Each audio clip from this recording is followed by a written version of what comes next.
Hi guys, in this video we're going to talk about calcium deficiencies. Now, I put a link down below so you can see calcium excesses as well, because so many people have too much calcium. It's locking up the soft tissues and creating all sorts of issues. So watch that one too. But if you're deficient in calcium, these are the symptoms. Number one, insomnia, specifically early morning insomnia. Let's say you get up an hour before the alarm clock, boom, you need some calcium. So calcium will allow you to go a little bit longer, and that's because calcium is needed to make tryptophan to make melatonin. So it's not just about calcium in the muscle itself relaxing you, it's about your hormones, okay? Muscle cramps, okay, so that's one common symptom. So I recommend calcium lactate or calcium citrate.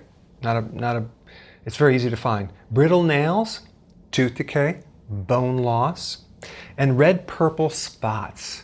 They could be really small or they can be bigger. Why? Because calcium is involved in the clotting of blood, just like vitamin K is. Okay, then tetany, that's a little twitching right through in here. But many times it's not the calcium, it's you're too alkaline and you're not able to transport the calcium and it becomes unavailable to you. So you get these little twitches, different parts of your body. It's called tetany. There's more symptoms, but these are the main ones. Pins and needle around the mouth and the lips, or on your hands and your feet, which could also be a diabetic symptom as well. So they can mimic each other. Okay, now what are the causes? Hypoparathyroidism. Now, not hypothyroidism, it's the parathyroid. There's four little glands behind the thyroid. They're really tiny, and they're like the size of a seed of a grain of rice. And when it's low, it can actually affect the calcium. When it's high, it raises calcium and it'll steal it from the bone.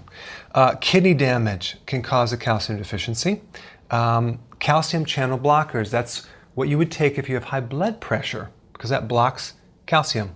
Antacids, which dry up all the acid in your stomach, giving you low stomach acids. You need a really acidic stomach to absorb minerals, specifically calcium. So that could be, why you're deficient. Vomiting or diarrhea because you're losing fluids. Excessive magnesium. So let's say you're taking the remedy called Calm, which is magnesium, and you're taking it, but you're not adding the calcium in there. That can create an imbalance because calcium and magnesium work together. Then we have low vitamin D, right? Let's say, for example, it's not in your diet, or you're not getting the sun, or your gallbladder is missing, or you don't have enough bile because your gallbladder's congested. You can't absorb the fat-soluble vitamins. So that's another common reason. Low stomach acids, and then alkalosis, which basically your pH of your blood is just overly too alkaline, and that can come from adrenal stress and high cortisol, okay?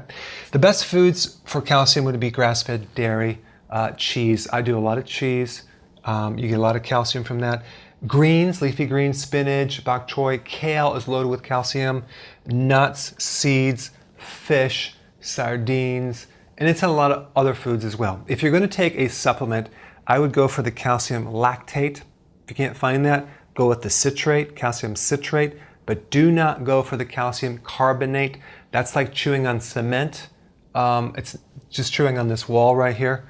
It's just not going to be absorbed too well. It's like chewing on rocks, all right? So share your comments below. Thanks for watching.